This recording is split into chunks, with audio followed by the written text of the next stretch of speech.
The full roster for the Chaos God Nurgle is here, but before we talk about it, let's enter his rotting world with a new trailer.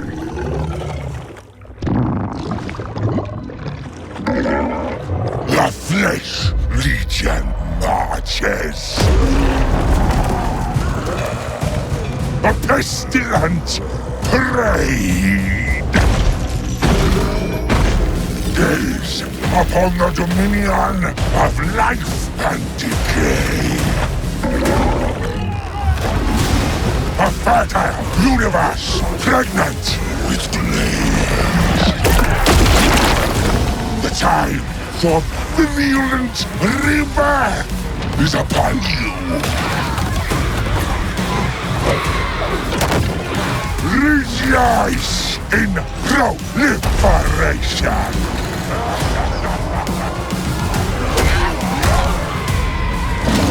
Share the gifts of Nurgle. That was disgusting. But what did you expect from the Lord of Decay?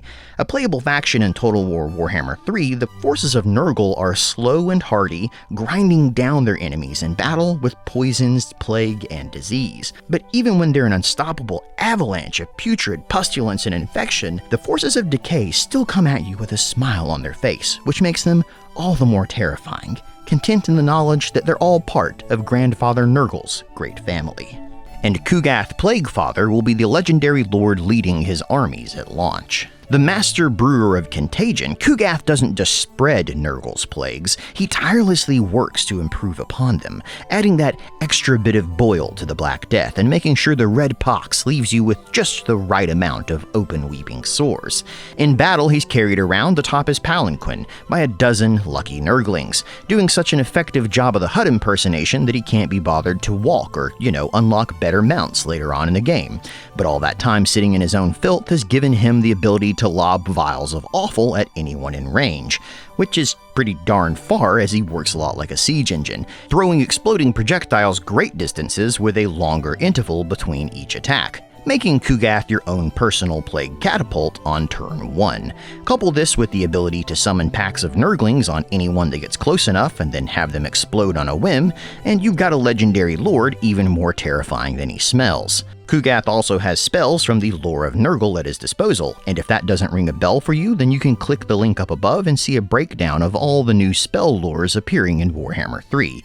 But suffice to say that the lore of Nurgle is icky, sticky, and makes everyone stouter than a shithouse brickie. For generic lords in Nurgle's army, you can field the Herald of Nurgle, horribly rotten individuals who fall apart as they move, they're so blessed by Nurgle.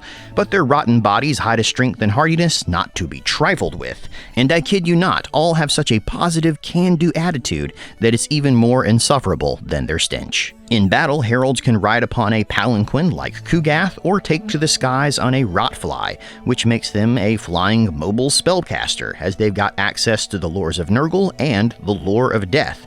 Exalted Great Uncleaned Ones are what happens when a sumo wrestler ascends to new heights of body hygiene deficiency. Like Nurgle's heralds, they're filled to the brim with positivity and bursting with enthusiasm and pus, taking pride in the work of their followers and laughing with hearty guffaws at the hijinks of their offspring as they gnaw mortals from the ankles up. As the most decorated of the Great Unclean Ones, they plod across the battlefield with the fleshy slush of a decaying corpse, acting as hulking tanks in the blob and fat bastard vein, stopping only to pass on their bevy of diseases to anyone caught in their miasma. And if their victims are further away, well, they can always use the lores of Nurgle and death as well. But at least they don't get any mounts, so you'll see them waddling towards you from a mile away. For heroes, you can field cultists of Nurgle or the plague-ridden. But frankly, cultists are wasted on the battlefield. While they can ride atop a Chaos steed, these humans infected with the Chaos God's love are best suited to spread his plagues on the campaign map, infiltrating cities and towns to spread their STDs around even further. While they can fight in battle, cultists are better used on the world map to spread corruption, sabotage enemy plans, scout ahead, and generally make a rotten nuisance of themselves.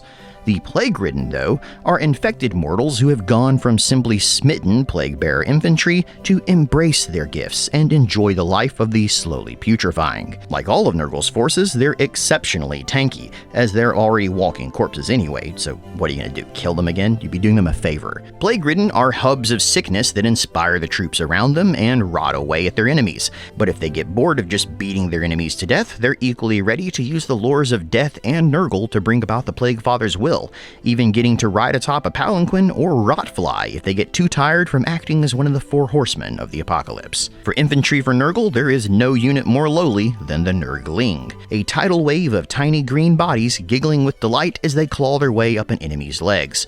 Born from the rotting bowels of a great unclean one, they're basically maggots, with the personality of a wet mogwai after midnight. Notably though, they get Vanguard deployment and share the same buffs as all Nurglish demons: poison attacks and the Cloud of Flies, which increases their melee defense in extended combat.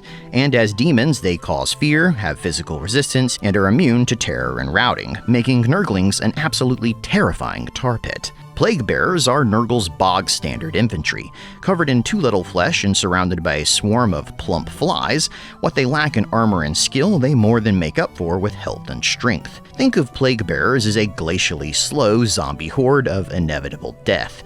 They won't bowl you over in the battle charge, but they will slowly chew your front lines in sustained combat. Forsaken are Chaos Forsaken, but now with more pus bubbles and eczema. Once proud Chaos Warriors, now reduced to snarling animals from Nurgle's surprise gifts that didn't come with a return receipt. Since they're not demons, Forsaken lack Nurgle's signature buffs, but they are some of his faster infantry, and since they can attack with Frenzy, you could use them as a hammer to your anvil, or just ignore them for better units, which is what everyone normally does with Forsaken. Exalted Plague Bearers are demonic servants who are precious to Nurgle's sight, as even though he loves all the little children of his world, he likes some more than others.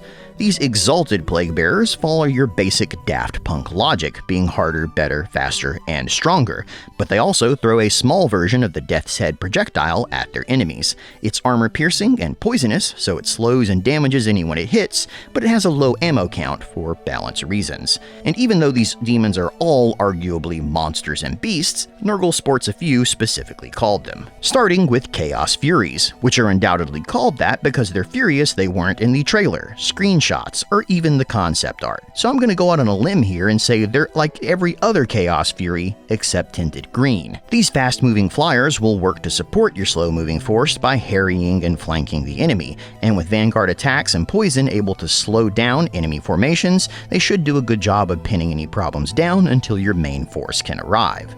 Beasts of Nurgle have the minds of giant puppies and slither and flop their way across battlefields to play with anything they catch. When their unwitting victim is then crushed to a pulp, these beasts then move on to chase the next squirrel they can find. They regenerate health when you fight them and leave behind a trail of oozed slime like a giant slug that slows down anyone that walks through it, making them the most apt description of a YouTube comments thread I've ever found.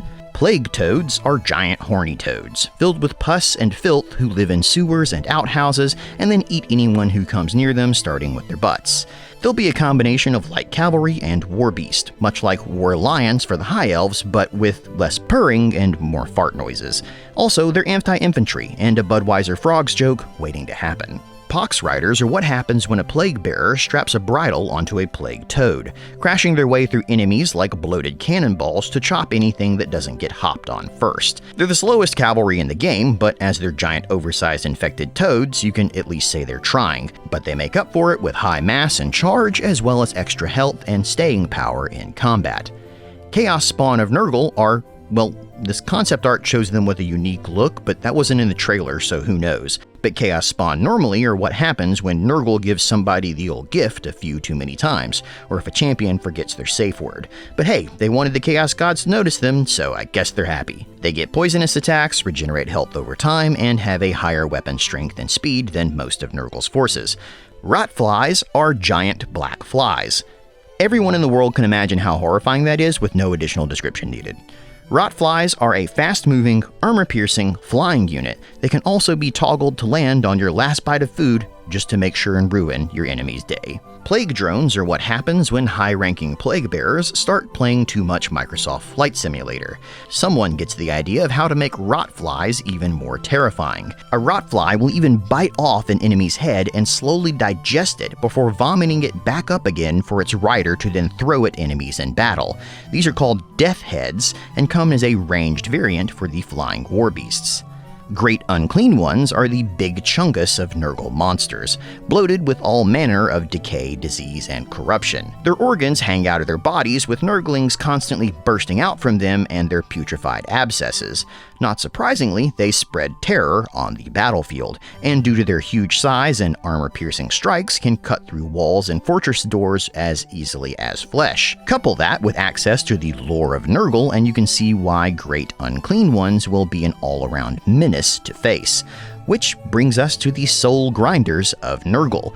When a demon is slain in battle, he can give up his name and be brought back through the Forge of Souls.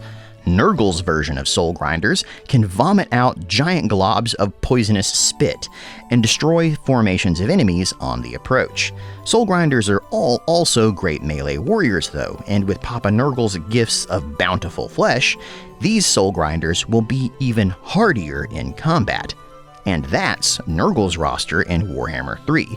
We were able to guess most of these after the trailer reveal, and there's no real big surprises here, though the presence of so many units with siege weapon level range and damage is welcomed, as it will offset the slow shambling nature of your pestilent forces. So when Total War Warhammer 3 releases in February, make sure to buzz off, weaken your enemies with disease, and then give them the warm and gooey embrace of Papa Nurgle. But until then, subscribe to the channel to be notified about future Total War news, and as always, thanks for watching.